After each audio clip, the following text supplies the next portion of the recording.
Maswerteng hapon po mga ka-STL. Narito na po ang resulta ng STL Bulacan para sa araw na to, second draw, March 8, 2026, araw ng linggo. Naway ang mga natayaan nyo pong mga numero kanina ay manalo nawa ngayong hapong ito, 4 PM. Kaya't kunin nyo na po ang inyong mga ticket. Narito na po ang resulta.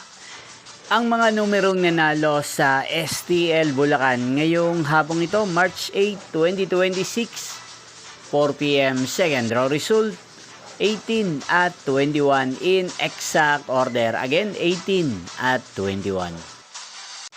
At ngayong hapong ito sa STL Bulacan, natin pong i-shoutout ang lagi pong nanonood din sa channel na to, si Kuya Andy ng Bulacan. Shoutout po sa inyo, Kuya Andy. Sana po ay nasa maayos kayong kalagayan. At sa lahat po ng mga taga Bulacan, shoutout po sa inyong lahat. Magkita-kita pong muli tayo mamayang 8 PM para sa third draw result ng STL Bulacan.